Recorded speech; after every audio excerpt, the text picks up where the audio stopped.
나를 보내신 이가 나와 함께 하시도다. 내가 항상 그의 기뻐하시는 일을 행함으로 나를 혼자 두지 아니하셨느니라. 오늘 하나님께서 우리에게 주신 말씀입니다. 네팔의 수도 어딘가 알아요? 카트만두. 예, 그 네팔의 수도 카트만두에는 많은 관광객들이 찾는 타멜이라는 곳이 있어요. 우리나라의 한국의 명동 같은 그런 곳인데, 주변을 둘러보면은 총총총 들어선 가게에는 명품 등산복, 예, 명품 등산복, 그런 용품들로 가득합니다. 우리 네팔 다녀오신 우리 김 목사님 거기 한번 갔다 오셨죠, 그죠? 하면은 명품 등산복들이 그리고 용품들이 가득해요. 그런데 가만히 들여다보면은 뭔가 다른 점을 발견하게 되는데, 가격이 명품치고는 너무 싸다는 겁니다. 뭘까요? 네, 맞습니다. 짝퉁입니다. 예. 그런데 짝퉁인지 짝퉁이 아닌지 분간이 안 가요. 그래서 그런 거 딱 내가 입으면은, 아니면 우리 김 목사님이 입으면은 다 그게 오리지널인 줄 알아요. 그것은 짝퉁 시장이라고 말하는 것이 맞을 정도로 짝퉁이 많은 곳입니다. 돈이 많으면 우리가 진품, 명품을 사는 것도 좋겠지만, 돈이 많지 않으면은 특별히 비싼 진품이나 아니면은 명품을 살 필요가 없는 경우는 그와 비슷한 모조품. 어제도 제가 바깥에 갔다 올 일이 있어가지고 갔다 오면서 그 지하철 이렇게 그 환승하면서 보니까 명품 가방이 막 보이더라고요. 그래서 명품 가방을 어떻게 저런 데서 팔지 해가지고 가다가 잠시 이렇게 봤어요. 보니까 진짜인지 정말 가짜인지 모르겠더라고요. 그래서 이제 명품은 사고 싶은데 돈이 없어서 부족해서 살 수 없는 경우가 있죠. 그런 경우에는 짝퉁 사는 것도 그리 나쁘지는 않다고 봐요.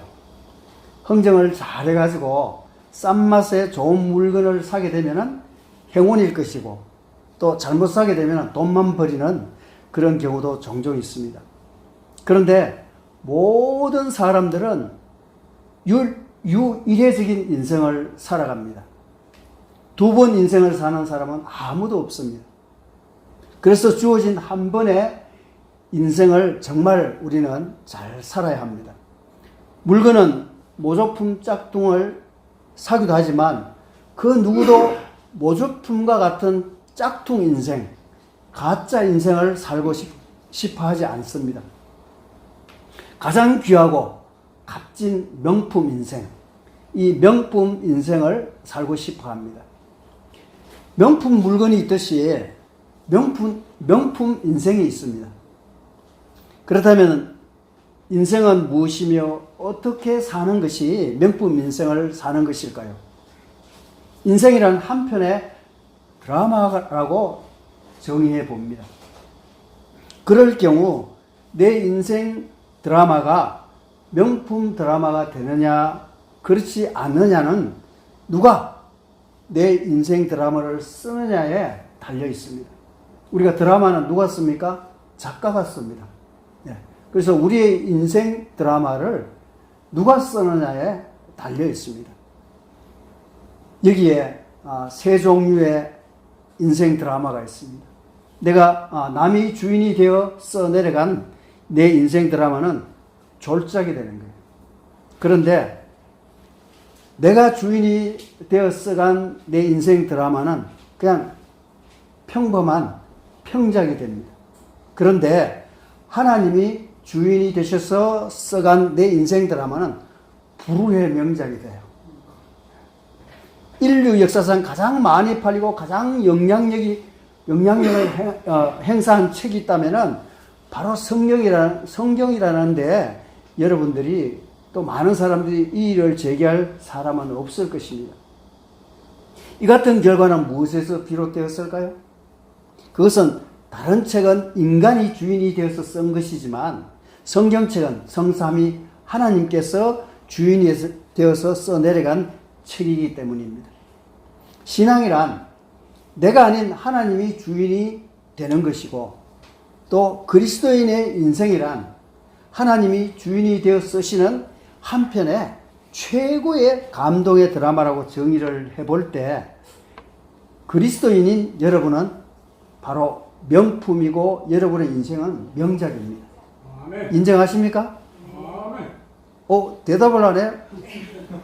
우리 정인 인정해요? 네, 맞습니다. 아멘. 네.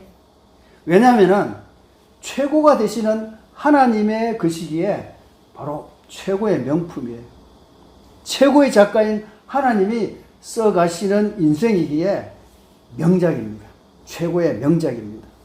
소크라테스가 내 자신을 알라 그렇게 말했던 것처럼 자신이 누구인지를 알게 되었을 때 삶의 모든 문제에 대한 해답을 알게 될 것입니다. 최고의 명품 인생을 살려면 자기가 누구인지를 아는 자기 정체성을 발견하는 일이 먼저 선행되어야 합니다. 자기 정체성을 분명히 깨달은 자만이 명품 인생을 살 수 있습니다. 인류 역사상 최고의 명품 인생을 산 한 사람을 들으려면 누구를 꼽을 수 있을까요? 당연히 예수 그리스도라고 말할 수 있습니다. 그 비결이 무엇일까요? 예수님의 확고한 자기 정체성에 그 비결이 있다고 보아야 할 것입니다.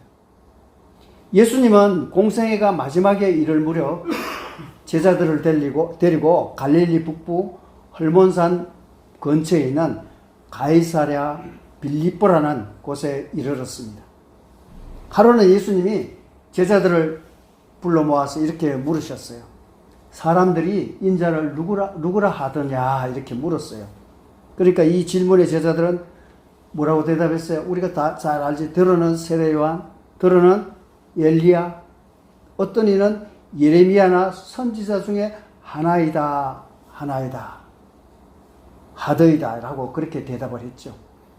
그러자 예수님께서 그러면 너희는 나를 누구라 하느냐 그렇게 질문을 하셨습니다.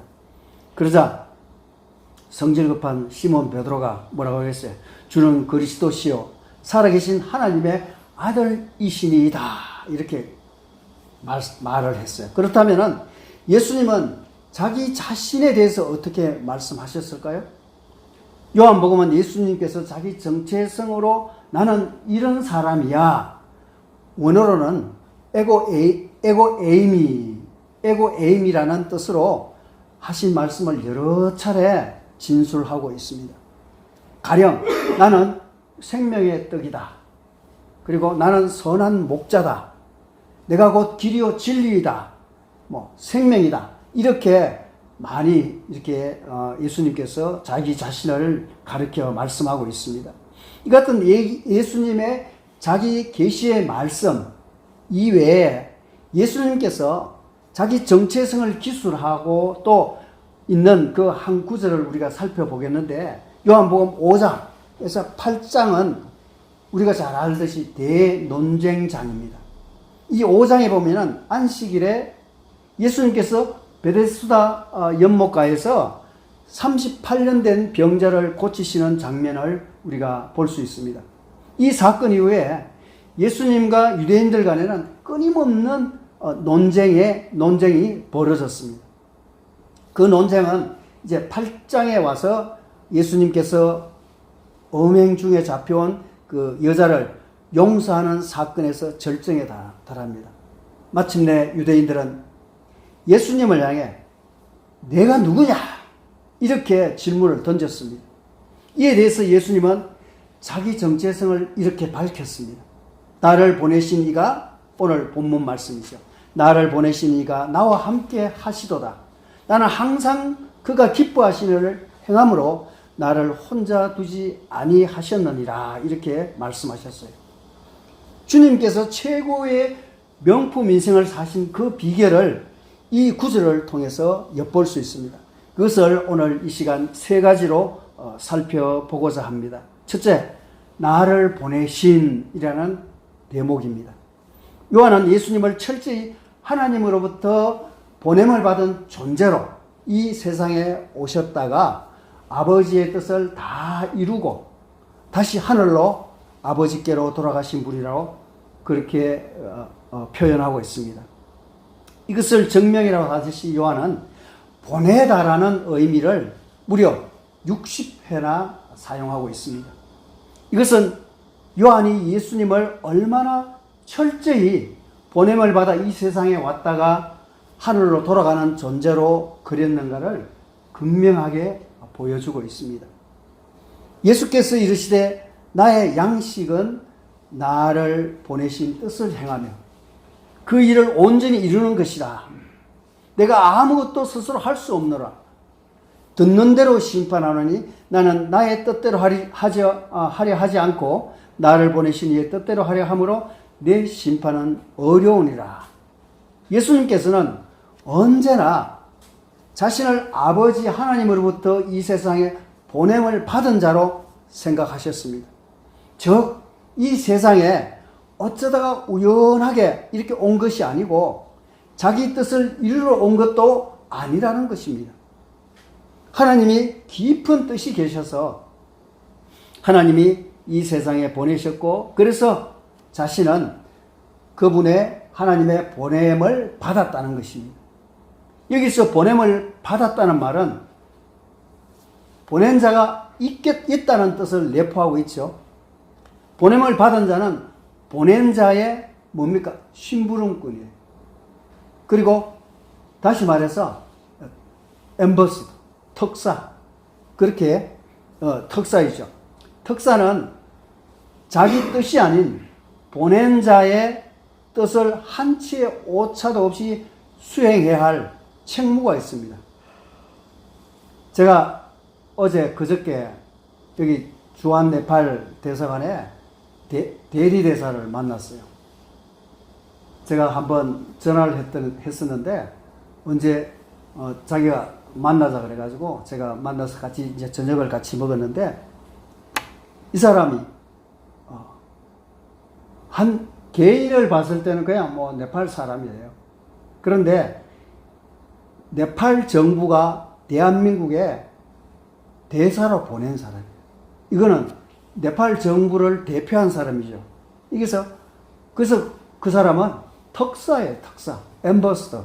그래서 네팔 정부의 중요한 임무를 띠고 네팔을 대표해서 한국에 파견된 사람이잖아요. 예수님은 아버지 하나님으로부터 이 땅에 하나님의 왕국을 하라는 특명을 받고 이 세상에 파견된 특사예요. 다시 말해서 하늘의 나라에서 온 선교사예요. 누가복음에 이런 말씀이 나옵니다. 예수께서 이르시되 내가 다른 동네에서도 하나님의 나라 복음을 전하야 하리니 나는 이 일을 위해서 보내심을 받아노라고 하시고 갈릴리 여러 회당에서 전도하시더라. 이렇게 나와 있어요. 예수님은 나는 이 세상에 이 일을 하러 왔다는 분명한 사명의식이 있었습니다. 그것은 바로 하나님 나라의 복음을 전하는 것이라고 분명히 예수님께서 밝히셨어요. 전도 혹은 선교하는 일을 위해서 이 세상에 왔다. 보냄을 받았다고 말씀하고 있으시는 겁니다. 공생의 취임 연설에 해당하는 누가복음 4장과 18절, 19절에 보면은 주의 성령이 내게 임하셨으니 이는 가난한 자에게 복음을 전하게 하시려고 내게 기름 부으시고 나를 보내사 포로된 자에게 자유를, 눈먼 자에게 다시 보게 함을 전파하며 눌린 자를 자유롭게 하고 주의 은혜의 해를 전하게 하려 하심이라 하였더라. 아멘. 여기서 주의 은혜의 해란 곧 희년을 말합니다. 희년은 안식년이에요. 7년, 그렇게 7년이 7번째 되는 해인 49년째 해의 그 다음에 50년째 되는 해, 그게 바로 희년이라고 해요. 그때는 해방의 해로 포로된 자들이 석방이 되고, 그리고 매각되었던 농지나 집들, 이거는 원래 본래 주인한테 돌려주는, 되돌아가는 그런 것이었어요. 예수님은 이러한 희년 선포를 위해서 이 세상에 보냄을 받았다는 의식이 투철하셨습니다. 그리고 그것을 몸소 실천하셨습니다. 사명을 생명보다 귀하게 여기신 예수님은 십자가에 죽기까지 충성함으로 보냄받은 자로서의 사명을 완수하셨습니다. 무수히 많은 사람들이 이 세상에 왔다 갔지만 예수님만큼 이 세상에 온 목적과 사명을 분명히 깨닫고 그것을 한 채 오차도 없이 바르게 걸으신 분도 다시 없습니다. 그러기에 십자가 위에서 다 이루었다고 하신 뒤에 예수님은 최후의 다 이루었다고 하신 이 예수님의 최후의 말씀이야말로 이 세상에 오신 그 목적, 사명이 뚜렷하고 그것을 온전히 이루었다는 뜻입니다. 그리고 우리가 사도 바울만큼 자신이 이 세상에 온 목적과 사명을 바로 인식하고 살다가 간 예수님의 제자도 없을 것입니다. 다메섹 도상에서 부활하신 우리 주님을 만난 이후에 그는 이 이방인의 사도로서의 자신의 사명을 철저히 인식했습니다. 그리고 평생 이방인에게 복음을 전하는 하나의 목적만을 향해 다름박질했습니다. 이 같은 사도 바울의 모습은 우리는 사도행전을 통해서 분명히 우리가 볼 수 있습니다. 내가 달려갈 길과 주 예수께 받은 사명, 곧 하나님의 은혜의 복음을 전하는 일을 마치려 하면은 나의 생명조차 조금도 귀한 것으로 여기지 아니하노라 라고 고백을 했습니다. 예수님께서 인류 최고의 명품 인생을 사신 비결은 두 번째 교훈하는 두 번째 말씀은 나는 항상 그가 기뻐하시는 일을 행함으로 라는 대목에서 찾아볼 수 있습니다. 예수님의 일생은 자신을 보내신 하나님을 기쁘시게 하는 일에 매진한 인생이었습니다. 뒤집어 말하면 하나님이 기뻐하시지 않는 일은 결코 행하신 적이 없으십니다.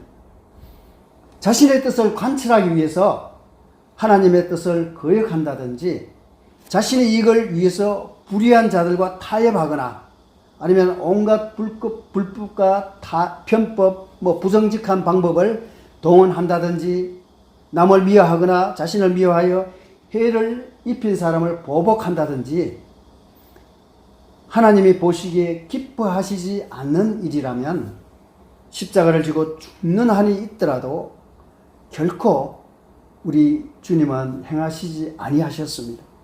그리고 그리스도인에게 있어서 하나님이 기뻐하시는 삶을 산다는 것은 우리가 이 시간 생각해 볼 건데 과연 어떤 삶을 사는 것을 말하는 것일까요?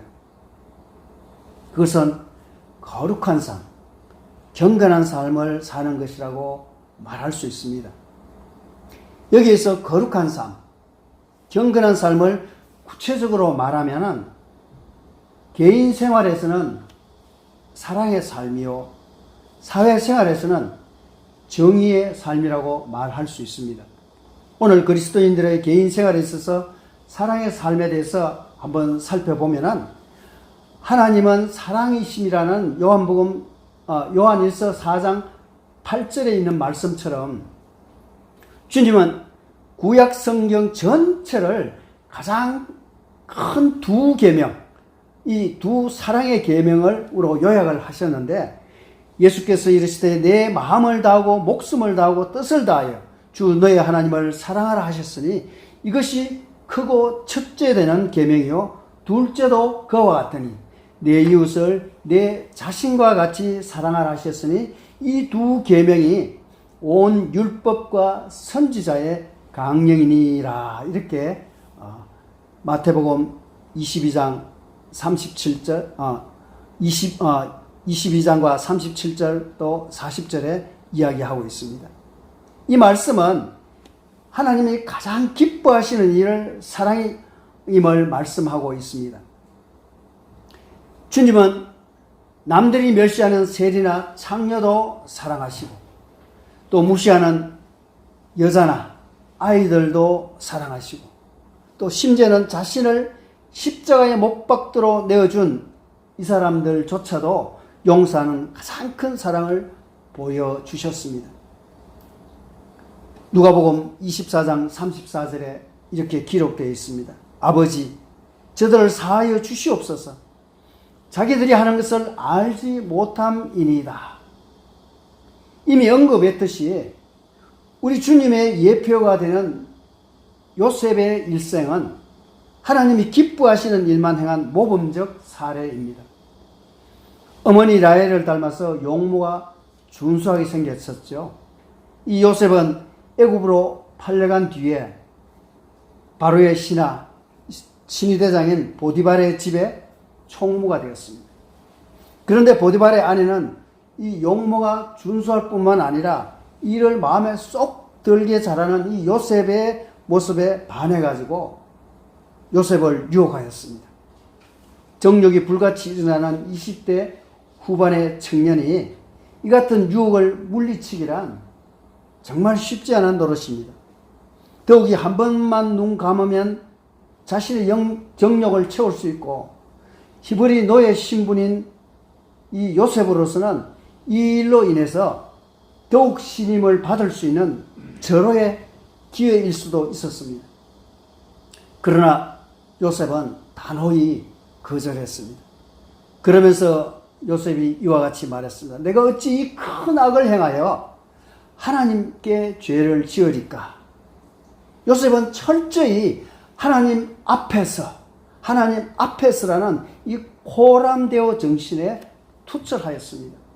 이로 인해 그는 죽을 뻔했고 결국 감옥에 들어가는 신세가 되었습니다. 또한 요셉은 예수님처럼 용서하는 사랑을 보여준 전형적인 인물입니다. 아버지 야곱이 죽은 후에 형들은 자신들이 지난날 그 행했던 일들로 인해서 동생 요셉이 자기들에게 보복할 것을 두려워해서 아버지 야곱의 유언을 덜먹이면서 자기들 죄를 이제 용서하라고 요셉에게 이야기하는 것을 우리가 볼 수 있습니다. 그러자 요셉은 눈물로 그 형들을 위로하면서 이같이 말했습니다. 요셉이 그들에게 이르되 두려워하지 마소서. 내가 하나님을 대신하리니까. 당신들은 나를 해하려 했으나 하나님은 그것을 선으로 바꾸사 오늘과 같이 많은 백성들의 생명을 구원하게 하시려 하셨나니 당신들은 두려워하지 마소서. 내가 당신들과 당신들의 자녀들을 기르리이다 하고 그들을 간곡한 말로 위로하였더라 라고 성경에 기록하고 있습니다. 우리는 내 앞을 막고 나를 힘들게 하거나 내게 손에 입힌 사람들을 향해서 철저히 미워하고 심지어는 자신이 당한 고통과 손해에 대해서 복수로 되갚아 주겠다고 벼르고 언제나 한번 내가 골탕을 먹여야 되겠다고 이렇게 벼르며 살고 있지는 않은지요. 또한 우리들은 자신의 이익이나 성공이나 행복을 위해서 하나님이 기뻐하시지 않는 악하고 불의한 일을 서슴지 않고 자행하고 있지는 않은지 우리가 깊이 반성해야 할 것입니다. 예수님과 바리새인들의 차이는 무엇입니까? 예수님은 덧셈의 사람이었습니다. 플러스의 사람이었고 바리새인들은 뺄셈의 사람들이었습니다. 이게 무슨 말인가 하면 예수님은 포용하는 사람이었고 포용의 사람이었고 바리새인들은 배척하고 배제하는 그런 사람들이었습니다. 바리새인들은 사마리아인들이 지역이 다르다고 배제하고 그리고 여자들은 성이 다르다고 배제하고 또 세리는 죄인이요 민족의 배반자라고 배제하고, 그리고 배우지 못한 일반 백성들은 율법을 모르는 무식한 자들이라고 배제하고, 그리고 병자들은 하늘로부터 저주받은 부정한 자라고 배제하였습니다. 이렇게 배제하고 저렇게 빼다 보니 남는 것은 자기 혼자뿐이었습니다. 혼자 잘났고 혼자 의인이고, 그래서 밥도 혼자 먹으니까 얼마나 처량하고 밥맛도 없고 소화가 잘 될 리가 만무하죠. 이에 반해서 예수님은 사마리아인도 오케이, 여자들도 오케이, 무식자들도 오케이, 병자들도 오케이, 전부 다 포용하고 받아들이는 덧셈의 삶을 사셨습니다. 예수님은 세리와 죄인의 친구라는 별명처럼 당시로서는 파격적인 행동인 그들과의 식탁 교제를 즐기는 잔치의 사람이었습니다. 덧셈과 포용이 뺄셈과 이렇게 배제하는 것을 이기는 법입니다. 사랑이 바로 미움을 이기는 법입니다. 사도 바울은 믿음을 따라 하지 않은 것은 다 죄니라고 하면서 믿음을 강조하였습니다. 그런데 우리 주님은 사랑을 따라 하지 아니하는 것은 다 죄니라. 이 얼마나 무슨 이야기입니까? 이 사랑을 따라 하지 아니하는 것은 다 죄리라는 뜻으로 새 계명을 주셨습니다. 그래서 사랑을 강조하셨는데 요한복음 13장에 보시면은 새 계명을 내가 너희에게 주노니 서로 사랑하라. 내가 너희를 사랑한 같이 너희도 서로 사랑하라. 너희가 서로 사랑하면 이로써 모든 사람이 너희가 내 제자인 줄 알리라. 이렇게 기록하고 있습니다. 예수 그리스도의 십자가에 나타난 하나님 사랑에 감격한 이 사도 바울은 이렇게 이야기하고 있습니다. 피차 사랑의 빛 외에는 아무에게든지 아무 빛을 지지 말라. 남을 사랑하는 자는 율법을 다 이루었느니라. 사랑은 이웃에게 악을 행하지 아니하나니 그러므로 사랑은 율법의 완성이니라. 이렇게 로마서에 기록하고 있습니다. 또한 사랑의 9가지 열매 중에 첫째가 사랑의 열매라고 했습니다. 그리고 성령의 가장 큰 은사는 사랑이라고 하면서 이렇게 노래하고 있습니다. 내가 사람의 방언과 천사의 말을 할지라도 사랑이 없으면 소리나는 구리와 울리는 꽹과리가 되고, 내가 예언하는 능력이 있어 그 모든 비밀과 지식을 알고 또 산을 옮길 만한 믿음이 있을지라도 사랑이 없으면 내가 아무것도 아니요. 내게 있는 모든 것을 내가 내게 있는 모든 것으로 구제하고 내 몸을 또 불살하게 내어줄지라도 사랑이 없으면 내게 아무 유익이 없느니라. 사랑은 오래 참고 사랑은 온유하며 시기하지 아니하며 사랑은 자랑하지 아니하며 교만하지 아니하며 무례히 행하지 아니하며 자기의 유익을 구하지 아니하며 성내지 아니하며 악한 것을 생각하지 아니하며 불의를 기뻐하지 아니하며 진리와 함께 기뻐하고 모든 것을 참으며 모든 것을 믿으며 모든 것을 바라며 모든 것을 견디느니라. 그런즉 믿음, 소망, 사랑 이 세 가지는 항상 있을 것인데 그 중에 제일은 뭐예요? 사랑이라. 아멘. 예수님께서 인류 최고의 명품 인생을 사신 비결을 교훈하신 말씀 세 번째, 나와 함께 하시도다. 나를 혼자 두지 아니하셨느니라는 대목에서 찾아볼 수가 있습니다. 주님은 일생을 임마누엘 신앙으로 사셨습니다. 임마누엘의 뜻은 하나님이 우리와 함께 하신다는 뜻입니다. 주님은 자신을 이 세상에 보내신 하나님 아버지 하나님이 항상 자신과 함께 하신다는 믿음으로 사셨습니다. 이 같은 임마누엘 신앙이 있었기에 아무런 걱정도 두려움도 없이 자신의 길을 한 치의 오차도 없이 걸어갈 수 있었고, 불의와 타협하지 아니하고 하나님 뜻을 온전히 이룰 수 있었습니다. 사랑하는 친구, 나사로의 무덤 앞에서 예수님은 아버지 하나님께 이렇게 기도하는 것을 볼 수 있습니다. 아버지여, 내 말을 들은 것을 참으로 감사합니다. 항상 내 말을 들으시는 줄 믿사옵나이다. 그러나 이 말씀을 하옵기는 둘러선 무리를 위함이니 곧 아버지께서 나를 보내신 것을 그들로 믿게 하려 함이니이다. 이렇게 기도하고 있습니다. 예수님은 아버지 하나님을 자신과 함께 하신다는 것을 기도를 통해서 보여주셨습니다. 그리고 임마누엘의 역사가 어떻게 나타나는지를 둘러선 무리에게도 보여주고자 하셨습니다. 그리고 그 결과 죽은 나사로가 무덤에서 살아나오는 소생의 기적을 증명해 보이셨습니다. 요한복음 13장부터 16장에 기록된 이 예수님의 그 고별 설교를 통해서 주님은 제자들을 향해서 이렇게 말씀하셨습니다.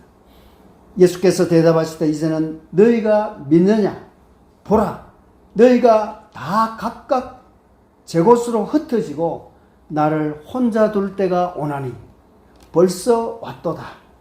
그러나 내가 혼자 있는 것이 아니라 아버지께서 나와 함께 계시느니라. 아멘. 이 말씀을 하신 후에 승리의 계가를 이렇게 외쳤습니다. 세상에서는 너희가 환난을 당하나 담대하라. 내가 세상을 이겼노라. 할렐루야. 그리고는 최후의 기도를 하시고 계승장군처럼 당당히 십자가의 길로 나가셨습니다. 임마누엘 신앙이 이토록 주님을 이 세상에 그 누구와도 비길 데가 없는 가장 강한 분으로 세웠습니다. 요셉이 최고의 명품 인생을 살 수 있었던 것도 그가 잘나서가 아니라 하나님이 평생 그와 함께 동행하신 임마누엘에 있습니다. 그는 형들에 의해서 애굽의 노예로 팔려가는 비참한 신세로 전락한 때에도 보디발의 집에 가정 총무를 맡을 수 있었는데 이는 전적으로 하나님이 요셉과 함께 하셨기 때문입니다. 또한 보디발의 아내의 성적 유혹을 물리치는 일로 인해서 감옥에 들어가는 이 불운 속에서도 간수장에게 은혜를 입고 또 감옥의 재반 사무를 총괄하는 자로서 세움을 입은 것도 하나님이 함께 하셨기 때문입니다. 요셉의 일생 동안 하나님은 그와 함께 하셨습니다. 그래야 외국인으로 가장 높은 자리인 애굽의 총리에까지 오를 수 있었고 하늘을 우러 한 점 부끄럼 없는 거룩한 순결의 삶을 살 수 있었습니다. 이는 평생 하나님이 그와 동행하신 임마누엘의 역사 때문이었습니다. 유다의 아하스 왕 때의 유다 나라는 북왕국 이스라엘과 아람이 동맹을 맺고 침공하는 위협 속에 있었습니다. 이때 선지자 이사야는 아하스 왕에게 한 징조를 보이면서 이렇게 말했습니다. 그러므로 주께서 친히 징조를 너에게 주실 것이라. 보라, 처녀가 잉태하여 아들을 낳을 것이요 그의 이름을 임마누엘이라 하리라. 아멘. 이 구약 성경의 예언의 성취로 오신 분이 바로 예수 그리스도이시고 또 그분의 이름을 우리가 임마누엘이라고 하셨습니다. 신약 성경을 시작하는 마태복음은 예수님이 태어나심을 임마누엘이라고 말하고 있습니다. 그리고 임마누엘로 그 복음서의 피날레를 장식하고 있습니다. 내가 너에게 분부한 모든 것을 가르쳐 지키게 하라. 볼지어다 내가 세상 끝날까지 너희와 항상 함께 있으리라 하시니라. 아멘. 나아가서 신구약 성경 마지막 말에도 임마누엘로 끝나고 있습니다. 주 예수의 은혜가 모든 자들에게 있을지어다. 아멘. 이 계시록 22장 21절에 기록된 말씀입니다. 이렇듯이 성경 전체는 하나님이 우리와 함께 하신다는 임마누엘에 대한 기록이라고 해도 과언이 아닙니다. 그리스도 예수의 뿌리가 되는 다윗은 내 마음에 맞는 사람이라는 별명을 가진 신앙의 인물입니다. 그의 인생 말년에 썼다는 시편 23편은 지난 인생을 회고하면서 쓴 그의 대표적인 시편입니다. 4절에 보면 이런 고백이 나옵니다. 내가 사망의 음침한 골짜기를 다닐지라도 해를 두려워하지 않을 것은 주께서 나와 함께 하심이라. 주의 지팡이와 막대기가 나를 안위하시나이다. 아멘. 주님께서 자신의 인생 전체 속에서 임마누엘로 함께 하셨음을 고백하고 있습니다. 세상을 이기는 두 신앙이 있습니다. 바로 부활신앙과 임마누엘 신앙입니다. 사도 바울은 이렇게 고백했습니다. 내게 능력 주시는 자 안에서 내가 모든 것을 할 수 있느니라. 하나님 나와 함께 하사 모든 것을 넉넉히 이길 능력을 주신다면 무슨 근심과 두려움이 있겠습니까? 우리가 불안과 두려움에 빠지고 걱정과 근심으로 나를 세우는 것은 하나님이 나와 항상 함께 하신다는 임마누엘의 신앙이 분명치 않기 때문입니다. 3년씩이나 주님을 따라다니면서 놀라운 진리의 말씀과 온갖 이적과 기사를 보았음에도 제자들이 주님의 십자가 지심을 근심하고 두려움에 사로잡힌 것은 주님께서 그들과 함께 하신다는 그 임마누엘의 신앙이 결여되어 있었기 때문이었습니다. 예수님께서 온 세상을 이길 수 있었던 승리의 비결은 이 두 가지 신앙 때문입니다. 다시 말씀드리자면 하나는 부활신앙이고 또 하나는 임마누엘의 신앙입니다. 명품 인생을 사신 우리 주님의 삶을 본받아서 부활신앙과 임마누엘 신앙으로 이 세상을 넉넉히 이기며 사는 저와 여러분이 되시기를 소망합니다. 기도하겠습니다.